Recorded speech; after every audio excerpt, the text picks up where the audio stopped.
민족 시인이라 불리는 이상화 시인의 대표적인 시 중에 빼앗긴 들에도 봄은 오는가라는 시가 있습니다. 시의 첫 부분과 끝 부분을 소개하면 다음과 같습니다. 지금은 남의 땅 빼앗긴 들에도 봄은 오는가. 나는 온 몸에 햇살을 받고 푸른 하늘, 푸른 들이 맞붙은 곳으로 가르마 같은 논길을 따라 꿈속을 가듯 걸어만 간다. 입술을 담은 하늘아, 들아, 내 맘에는 나 혼자 온 것 같지를 않구나. 네가 끌었느냐, 누가 부르더냐, 답답 오라 말을 해다오. 강가에 나온 아이와 같이 짬도 모르고 끝도 없이 닿는 내 호나. 무엇을 찾느냐, 어디로 가느냐, 웃어 웃다 답을 하려무나. 나는 온몸에 풋내를 띠고 푸른 웃음, 푸른 소름이 어우러진 사이로 다리를 절며 하루를 걷는다. 아마도 봄 신령이 집혔나 보다. 그러나 지금은 들을 빼앗겨 봄조차 빼앗기겠네.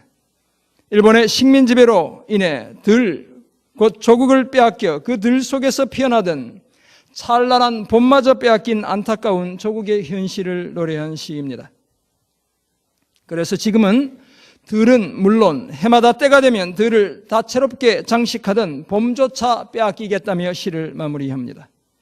빼앗긴 들판에 계절의 봄은 시간의 순서에 따라 도래하겠지만 마음의 봄은 도무지 언제 도래할지 모르는 안타까움을 시로 노래했던 것입니다. 사랑하는 성도 여러분, 그렇다면 오늘 저와 여러분은 과연 어떻습니까? 혹시 내 마음에 들을 빼앗겨 그 들 속에서 피어나야 할 찬란한 봄마저 빼앗긴 채 살아가고 있지는 않습니까? 삶의 분주함이 무질서가 여러분의 삶을 뒤흔들고 그래서 봄이 없는 들판과도 같은 안식이 없는, 진정한 안식이 없는 시간을 보내고 있지는 않습니까? 심지어 오늘 함께 예배를 드리면서도 푸른 봄과도 같은 안식의 주인 되시는 예수님을 주목하기보다 안식을 빼앗아가는 세상의 일들에 여러분의 마음마저 빼앗기고 있진 않습니까?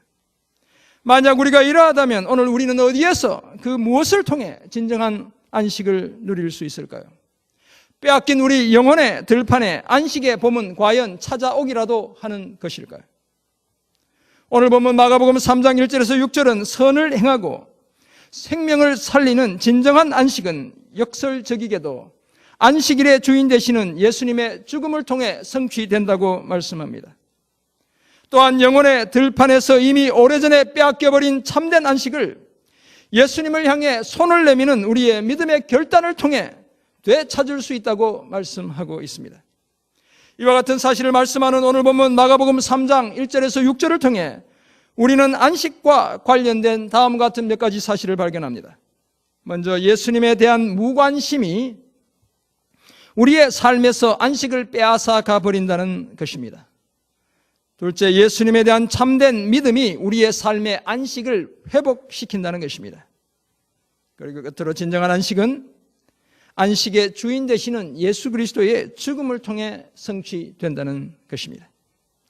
오늘 보면 마가복음 3장 1절에서 6절은 마가복음 2장 1절부터 시작된 예수님과 사람들, 특별히 바리새인들 간에 빚어진 5가지 갈등의 마지막 갈등에 해당합니다.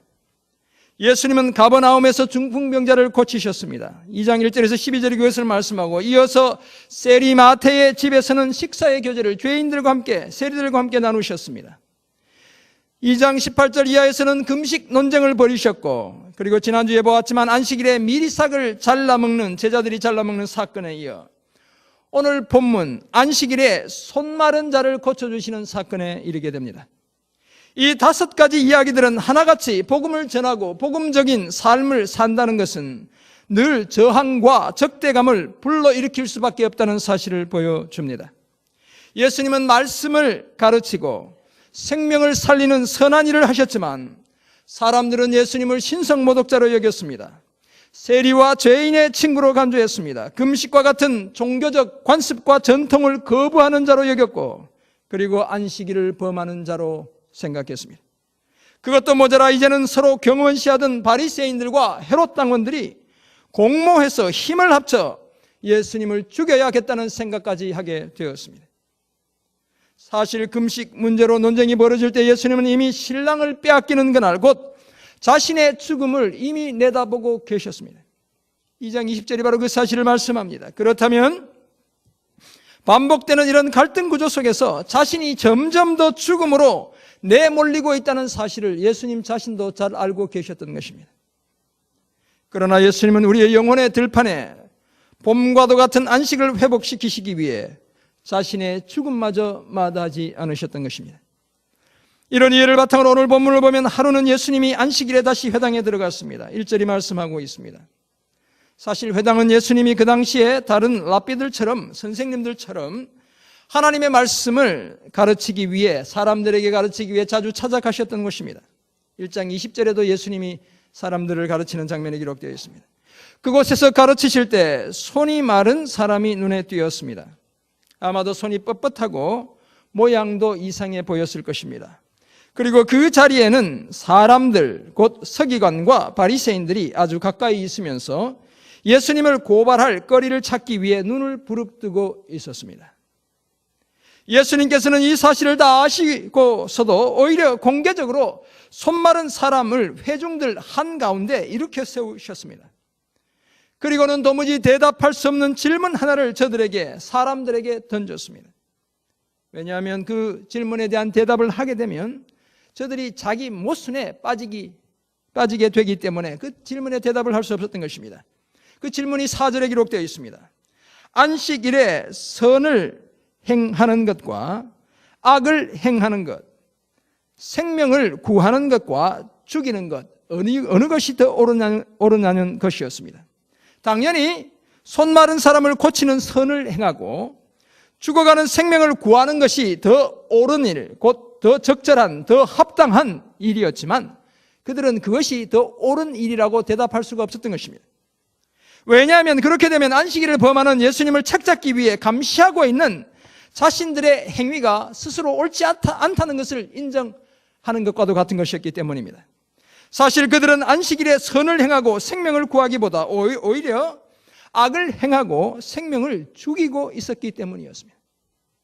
답을 알면서도 입을 닫은 채 아무런 대답도 하지 않는 그들, 마음만 완악하게 먹는 그들을 바라보시며 예수님은 크게 탄식하셨습니다. 5절에 그 사실을 말씀하고 있습니다. 그들의 마음의 딱딱함, 냉담함, 무관심 때문에 절망의 한숨을 내쉬셨습니다. 그리고는 안식일에 무엇을 하는 것이 옳은지를 직접 보여주시기 위해 회당 가운데 서 있던 손 마른 사람에게 손을 내밀라고 말씀했습니다. 부끄러움을 무릅쓰고 손을 내밀었더니 바로 그 순간 그의 손이 회복되었습니다. 많은 사람들이 지켜보는 가운데서 공개적으로 창피를 당한 바리새인들이 회당에서 나가서는 이번에는 헤롯 땅 사람들과 함께 예수님을 죽이기로 공모하게 되었던 것입니다. 일상과 같은 오늘 본문에서 우리가 발견하는 첫 번째 사실은 예수님에 대한 무관심이 우리의 삶에서 안식을 빼앗아 간다는 것입니다. 주님에 대한 무관심이 우리의 삶에서 안식을 앗아가 버린다는 것입니다. 오늘 본문을 보면 쉼을 누려야 할 안식일에 오히려 분주한 바쁜 사람들이 있었습니다. 심지어 하나님을 예배하고 하나님의 말씀을 듣기 위해 함께 모인 회당에서조차, 오늘 우리로 보면 이 예배의 자리에서조차 안식을 누리지 못한 채 몸도 마음도 바쁜 사람들이 있었습니다. 두 눈을 부릅뜨고 적대감을 불태우며 어떻게든 예수님이 실수하는 것을 찾아 꼬투리를 잡으려고 안테나를 바짝 세우는 사람들이 있었습니다. 그래서 노동의 수고는 물론 분노나 적대감마저 그쳐야 하는, 중단해야 하는 그 안식일에 오히려 분노와 적대감의 노예로 살아가는 사람들이 있었습니다. 스스로 안식을 누린다고 자부하고 있었지만 실제로는 전혀 안식하지 못한 채 그 자리에 있던 일단의 사람들이 있었습니다. 그 사람들이 누굽니까? 바로 바리새인들인 것입니다. 그들은 예수님이 회당 한가운데서 안식일에 손 마른 사람을 고쳐주시는 것을 보면서도 진정한 안식의 의미를 깨닫지 못했습니다. 불행하게도 그들은 안식일에 선을 행하기보다 악을 행하고 생명을 살리기보다 생명을 죽이는 그런 사람들이었습니다. 왜냐하면 그들은 안식일의 정신은 제대로 지키지 않으면서 오직 안식일의 규정과 전통, 곧 형식만 붙드는 자들이었기 때문인 것입니다. 저희 아내는 차를 운전하는 저를 보고 가끔 이런 이야기 합니다. 당신은 어떻게 하면 그렇게도 빨리 달리면서 속도 위반 딱지 하나 안 떼냐? 안 떼이냐? 사실 우리 대부분 도로 표지판에 붙어있는 제한 속도를 지키지 않고 도로 위를 질주합니다. 우리 대부분 그렇죠? 도로 위에 설치된 카메라가 우리를 지켜보고 있는 지점에서만 규정 속도를 준수합니다. 그러면서 우리 자녀들에게 어떻게 이야기합니까? 저희 아들 또 하은인데 제발 좀 속도 지켜라 하나 다 하나 딱지 떼이지 말고. 저희 아내는 저속 구간에서 고속으로 달려가지고 45마일 이런 데서 세게 달려서 딱지를 떼왔어요. 그래서 제발 좀 속도 지켜라 이렇게 제가 얘기하는 거죠. 저는 마음껏 달리면서 이율배반적인 모습을 보이는 것입니다. 바리새인들이 바로 그런 사람들이었습니다. 제가 바로 바리새인과도 같은 사람이라는 것입니다. 자신은 지키지도 않은 규정을 다른 사람들에게 강요하는 사람들이 바로 바리새인들이었습니다. 안식일의 근본 정신과 취지는 제쳐두고 형식만 붙드는 자들이었습니다. 그런 그들을 향해 예수님은 마음이 완악하다라고 평가하셨습니다. 그들의 절망스러운 모습으로 인해 탄식도 하셨고 5절 보면 화까지 내기도 하셨습니다. 여기서 말하는 마음의 완악함은 돌짝처럼 굳어버린 마음, 무감각한 마음, 냉담함, 무관심 등을 뜻합니다. 또 다른 의미로는 마음이 눈먼 상태를 나타냅니다. 예수님이 화가 나신 것은 바로 그들의 눈먼 마음, 곧 무관심 때문이었던 것입니다. 같이 회당에 있던 손이 마른 사람에 대한 무관심은 물론 안식일의 규정보다 더 큰 권위를 가지고 계시면서 진정한 안식을 주시는 예수님 자신에 대한 무관심 때문에 주님이 화가 나셨던 것입니다. 그 사람을 불쌍히 여기기보다 주님을 책잡기 위한 변명거리, 구실거리로 좋은 미끼로만 바라보고 있었던 것입니다. 사랑하는 성도 여러분, 그렇다면 하나님의 은혜와 사랑에 대한 가장 큰 적은 사랑과 은혜를 정면으로 거부하는 것, 그것이 아닙니다. 오히려 그 사랑과 은혜에 무관심한 것, 냉담한 것이 더 큰 적입니다. 사랑과 은혜를 거부한다는 것은 일단 들을 귀라도 준비된 반면에 무관심은 아예 그 귀마저 닫아버려 사랑과 은혜가 선포될 기회조차 차단해 버리기 때문인 것입니다. 그렇다면 저와 여러분은 과연 어떻습니까?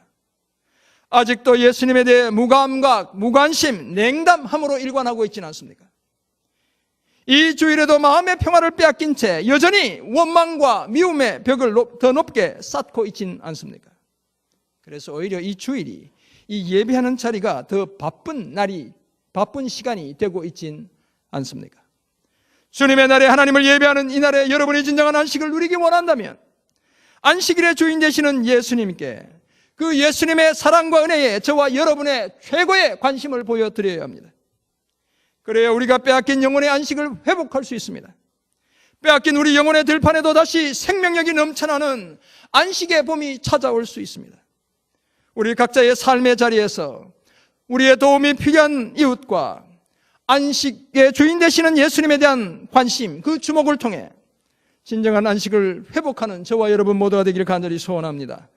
오늘 본문을 통해 발견하는 두 번째 사실은 예수님에 대한 참된 믿음이 우리 삶의 안식을 회복시킨다는 것입니다. 오늘 본문에 등장하는 또 다른 인물 한 사람이 있습니다. 누굽니까? 바로 손 마른 사람인 것입니다. 여기서 손이 말랐다는 것은 손이 뒤틀어지고 마비가 된 상태를 나타냅니다. 아마도 그 사람의 손은 그날 회당에 모인 모든 사람들의 주목의 대상이 될 만큼 심각했던 것 같습니다. 따라서 어쩌면 그 손 마른 사람은 안식일에 회당에 나와 예수님과 랍비들의 가르침을 듣기는 하면서도 마음에는 진정한 안식이 없었던 사람이라고 말할 수 있습니다. 왜냐하면 스스로는 도무지 해결할 수 없는 인생의 큰 숙제를 안고 그 자리에 앉아 있었기 때문인 것입니다.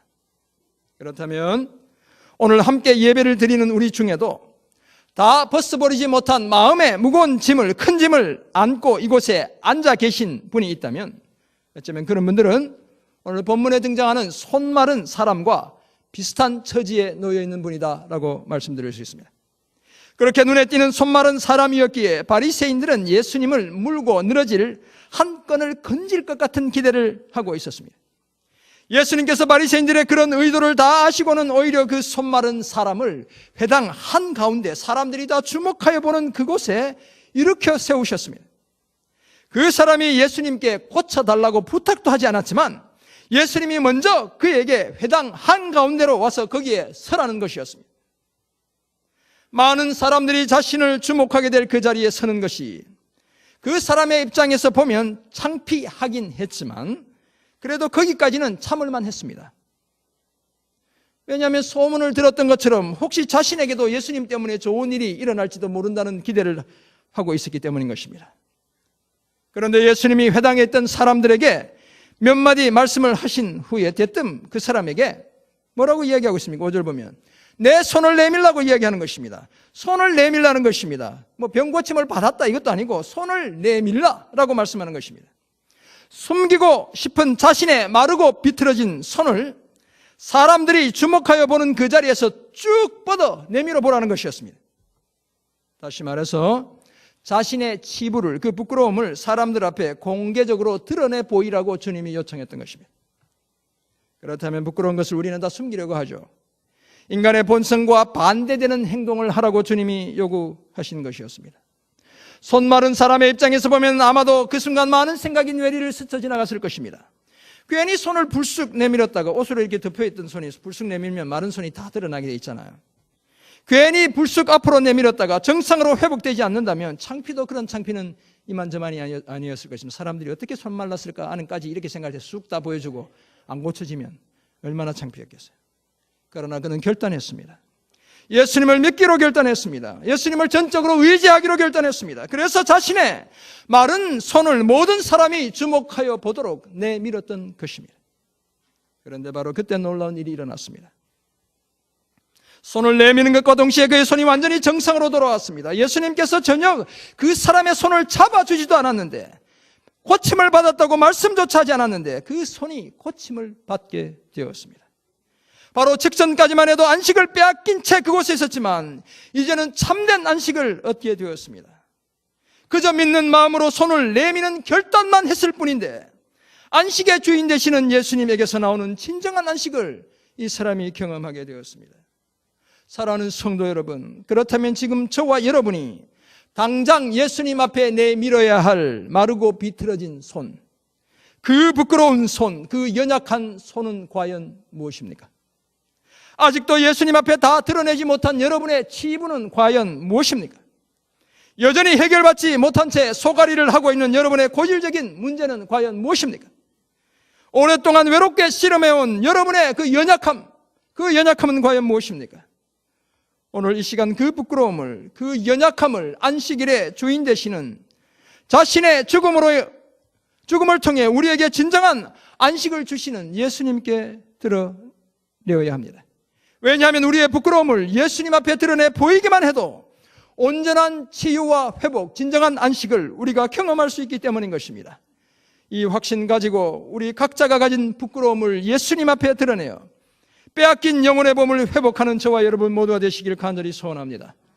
오늘 본문을 통해 발견하는 마지막 사실 한 가지는 진정한 안식은 역설적이게도 안식을 주시는, 안식의 주인 되시는 예수님의 죽음을 통해 얻게 된다는 것입니다.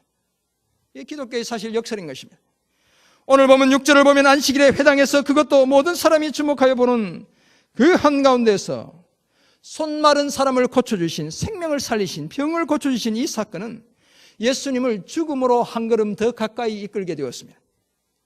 심지어 서로 적대적인 관계에 놓여 있었던 바리새인들과 헤롯 땅 사람들이 예수님을 죽이는 일에는 함께 공모하는 그런 상황까지 만들어졌습니다. 예수님 당시의 율법과 유대인들의 전통을 중요시하던 종교 지도자 바리새인들은 로마의 앞잡이로 세워진 헤롯 대왕을 추종하던 정치적인 무리인 헤롯 땅 사람들과는 항상 적대적인 관계, 상종조차 하지 않은 관계에 놓여 있었습니다. 바리새인들의 입장에서 보면 에돔 사람인 이 헤롯 왕이 에돔 출신의 사람이거든요. 에돔 사람이 자신들의 왕인 것도 싫고 그 사람을 추종하는 헤롯 땅 무리들도 결코 상종할 수 없는 부류들이었던 것입니다. 그러나 그런 그들이 의견의 일치를 보며 힘을 한데 모으는 딱 한 가지가 있었습니다. 무엇입니까? 바로 예수를 죽여야겠다는 바로 이 생각이었던 것입니다. 예수님에 대한 저들의 적대감이 얼마나 큰 것이었는지를 가히 짐작할 수 있습니다. 서로 원수였던 그들 모두에게 예수님은 공공의 적이었던 것입니다. 미국에서 공부할 때 한국에서도 이런 경우들 들어있는 것 같아요. 한 반에 있던 친구들 중에 줄곧 공부만 열심히 하는 샌님들이 있습니다. 샌님. 사람들이 샌님 영어로 뭐라 그래? 널드라고 얘기해. 널드. N-E-R-D. 공부만 잘하고 학점만 잘 받는 도련님 같은 분들이 있어요. 특별한 이 친구들은 늘 A 학점을 받는 것입니다. 마치 공부를 위해 태어난 사람처럼 죽으라고 공부만 하고 시험을 치기만 하면 항상 최고의 점수를 받아내는 것입니다. 물론 이런 친구들이 열심히 공부해서 늘 A 학점을 받는 것이 여러분 잘못된 일입니까? 아닙니다. 네, 그죠? 결코 아닙니다. 문제는 저같이 평범한 학생들이 시험을 망쳐 선생님이 일괄적으로 가산점을 줄 때가 문제인 것입니다. 가산 점수를 받게 되면 한 등급씩 학점이 올라가기도 하고 꽈락할 뻔했던 과목은 학점을 딸 수도 있게 되는 행운을 얻습니다. 미국의 학비가 얼마나 비싼데 한 과목 3학점짜리 꽈락하면 엄청 많은 돈을 또 내야 되잖아요. 그런 기회들이 주어지는 것입니다. 그런데 그때 늘 A 학점을 받는 친구들이 걸리적거리는 것입니다. 선생님이 왜 이 친구는 잘했는데 니네들만 못하냐? 가산점을 주시지 않고 더 열심히 공부해야 한다고 훈시만 하시기 때문인 것입니다. 그러면 어떻게 됩니까? 반의 모든 친구들의 적이 누가 됩니까? A 학점을 받은 그 친구가 모든 친구들의 적이 되는 것입니다. 속으로 다 원망합니다. 왜냐하면 그 친구의 정당한 성공 A 학점이 자신들의 실패를 적나라하게 드러내기 때문인 것입니다.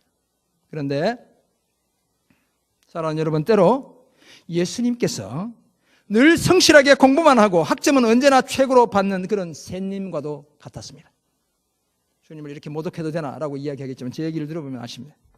예수님이 나타나시자 모든 사람이 그럭저럭 통과할 수 있던 시험도 이제는 꽈락을 당하기가 일쑤였습니다.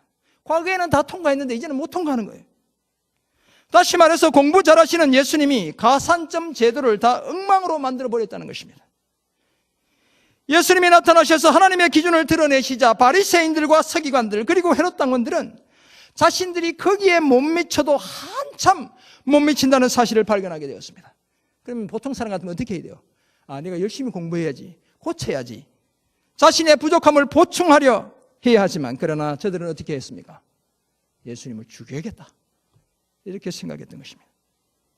사랑하는 성도 여러분, 예수님께서는 저들의 그런 생각을 다 아시면서도 저들이 그렇게 생각하고 있는 것을 다 아시면서도 자신을 통한 새로운 하나님의 구원 계획을 드러내시기 위해 끊임없이 대립의 날을 세우셨습니다. 저들이 그럴수록 또한 옛 시스템을 뛰어넘는 자신의 신적 권위를 점점 더 드러내셨습니다. 그렇다면 예수님 스스로 그들이 자신을 죽일 공모를 하게 만든 원인 제공자다라고 우리가 말할 수 있는 것입니다. 왜 그렇게까지 하실 수밖에 없었던 것일까요? 아니, 왜 꼭 그렇게 하셔야만 하셨던 것일까요? 왜냐하면 죄와 사망에 의해 빼앗겨버린 진정한 안식은 그 안식을 하나님의 백성들에게 회복시켜 주셔야 했기 때문인 것입니다. 그것도 자신의 죽음으로서만 성취할 수 있는 그 안식을 반드시 주셔야 했기 때문이었습니다. 안식을 빼앗겨버린 인류가 다시 안식을 누리게 되는 길은 자신의 죽음 외에 다른 방도가 없었기 때문이었던 것입니다. 그래서 우리는 예수님이 원인 제공자라고까지 말할 수 있는 것입니다. 사랑하는 성도 여러분, 손마른 한 사람에게 진정한 안식을 주시기 위해 예수님은 자신의 목숨이라는 값비싼 대가를 치를 준비를 하셨습니다. 그리고 그것은 오늘 영적으로 마르고 비틀어진 손을 숨기고 살아가는 저와 여러분에게도 마찬가지입니다. 예수님께서는 영혼의 안식을 빼앗긴 채 살아가는 우리의 문제를 자신의 죽음을 통해 이미 다 해결해 주셨습니다. 그러므로 우리 자신의 부끄러운 손을 내미는 우리의 믿음의 결단이 더해지면 반드시 빼앗긴 안식의 봄을 저와 여러분이 회복하게 될 것입니다. 우리 영혼의 들판에도 빼앗긴 안식의 봄이 다시 찾아오게 될 것입니다. 이런 복된 삶을 살아가는 저와 여러분 모두가 되길 간절히 소원합니다. 이와 같은 사실을 깨달은 우리가 어떻게 하면 예수님의 죽음을 통해 이미 확보된 이 안식을 우리가 우리의 삶에서 진정으로 누릴 수 있겠습니까?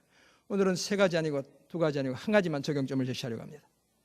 내가 가진 고질적인 약함, 숨기고 싶은 부끄러운 것, 그것을 예수님과 공동체 앞에 드러내야 합니다. 예수님 앞에, 우리 교회 앞에 드러내야 한다는 것입니다. 사랑하는 성도 여러분, 우리는 누구나 예외 없이 오늘 본문에 등장하는 손마른 사람처럼 스스로 해결할 수 없는 크고 작은 문제들을 가지고 있습니다.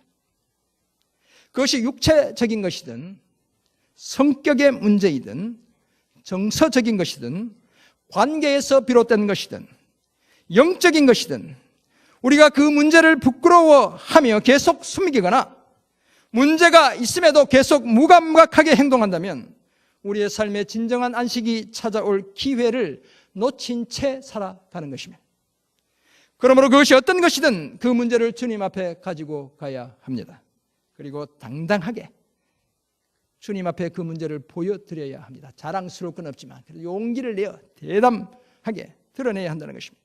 오늘 이 시대는 많은 중독증이 우리의 삶에서 참된 안식을 빼앗아가고 있습니다. 여기 계신 분들 없겠지만 주변의 분들 혹시 있을 거예요. 알코올, 마약, 포르노, 도박, 인터넷 게임, 운동, 주일날 열심히 운동하시는 분 계시죠? 돈 등 우리의 삶에서 예수님이 죽음을 통해 확보해 두신 안식을 빼앗아가는 수많은 것들이 존재합니다. 그리고 이 중독증은 얼마나 집요한지 좀처럼 자신의 힘으로는 벗어나기 힘든 것들이기도 합니다. 하나님의 특별한 간섭, 그 개입이 있어야 치유될 수 있는 것들입니다. 천둥 같은 하나님의 음성이 들려져야 그때서야 고쳐질 수 있는 것이라는 것입니다. 정말 우리가 예수님이 자신의 죽음을 통해 확보한 진정한 안식을 누리길 원한다면 반드시 이와 같은 각자의 문제를 예수님 앞에 가져가야 합니다. 그리고 때로는 공동체 앞에 부끄럽지만 공개적으로 드러내야 합니다. 그래야 내 결심이 실행으로 옮겨지기 시작하는 것입니다. 그 일이 부끄럽기도 하겠지만 수치스러운 것을 감추려는 본성을 뛰어넘어야 하는 것이기도 하겠지만 그러나 그런 결단이 있을 때 그 결단의 순간에 우리는 진정한 안식을 경험하게 되는 것입니다. 그러므로 예수님 앞에, 교회 앞에 나의 가장 부끄러운 부분을 드러냄으로써 치유와 회복과 더불어 찾아오는 진정한 안식을 경험하는 저와 여러분 모두가 되길 원합니다. 더 이상 그 약함과 부끄러움을 숨기지 않고 내가 약하다고 부끄러운 짓을 하고 다닌다고 예수님 앞에, 공동체 앞에 고백할 수 있어야 합니다. 그래야 그 순간에 나를 고쳐주시는 예수님으로부터 나오는 진정한 치유를, 참된 안식을 경험할 수 있습니다. 1996년에 출간된 석학들의 미래 예측이라는 책에서 노벨 평화상 수상자인 보스턴 대학의 엘리 위즐 교수는 20세기와 21세기를 이렇게 진단했습니다. 인류의 역사에서 20세기는 아우슈비츠, 히로시마의 원폭 투하 등으로 대표되는 가장 큰 폭력의 시대였다면 세계 1, 2차 대전이 일어났던 시대였죠. 21세기는 무관심의 시대가 될 것이다 라고 이렇게 말했습니다. 그 책에 실린 내용은 그해 스위스에서 개최된 다보스 포럼에서 그가 발제했던 내용이었습니다. 그 속에 유명한, 제가 지난번에 한번 소개했던 이런 말이 담겨 있습니다. 사랑의 반대는 증오가 아니라 무관심이다. 교육의 반대는 무지가 아니라 무관심이다. 아름다움의 반대는 추함이 아니라 무관심이다. 삶의 반대는 죽음이 아니라 삶과 죽음 모두에 대한 무관심이다. 21세기가 바로 이런 시대가 될 것이다 라고 진단했던 것입니다. 사랑하는 성도 여러분, 그런데 엘리 위즐이 지적했던 무관심이 2000년 전에 기록된 오늘 성경 본문 속에서도 발견되고 있습니다. 예수님 시대의 바리새인들 또한 연약한 이웃과 그 이웃에게 생명을 주시는 예수님에 대해 무관심했습니다. 그 무관심이 안식의 참 주인과 함께 있어도 그들로부터 진정한 안식을 빼앗아가고 말았습니다. 뿐만 아니라 다른 사람이 누리는 참 안식마저 방해했습니다. 또한 안식일의 주인 되시는 예수님의 신적 권위는 불행하게도 그들을 넘어지게 하는 거치는 돌이 되고 말았습니다. 그래서 하나님의 은혜와 사랑이 주는 안식은 그들과는 전혀 상관없는 것이 되고 말았습니다. 그들은 오히려 안식일에도 분주하게 몰려다니며 분노와 적대감의 벽만 높이 쌓았습니다. 그러나 믿음의 결단을 보인 손마른 사람에게 예수님의 그 권세는 구원의 능력이자 진정한 안식의 원천이 되었습니다. 사랑하는 성도 여러분, 예수님 자신의 죽음을 통해 확실하게 보장해 주신 그 빼앗기지 않는 안식이 저와 여러분 앞에 놓여 있습니다. 그 주님 앞에서 믿음으로 반응해 빼앗긴 안식을 회복하는 저와 여러분 모두가 되어야 합니다. 각자의 부끄러움을 기꺼이 드러내는 우리의 고백적 삶을 통해 빼앗긴 안식을 되찾아와야 합니다. 그래서 마침내 빼앗긴 우리의 영혼의 들판에도 안식의 봄이 회복되게 해야 합니다. 안식을 회복한 이런 복된 삶을 살아가는 저와 여러분 모두가 되시기를 주님의 이름으로 축원합니다. 아멘. 기도하겠습니다. 하나님 아버지, 오늘 혹시 안식을 빼앗긴 채 살아가는 주님의 사람들이 있습니까? 주님, 우리 각자가 가진 그 연약함을 주님 앞에 내어놓고 주님이 주시는 그 회복의 은혜를 경험하는 저희 모두 되게 도와주옵소서.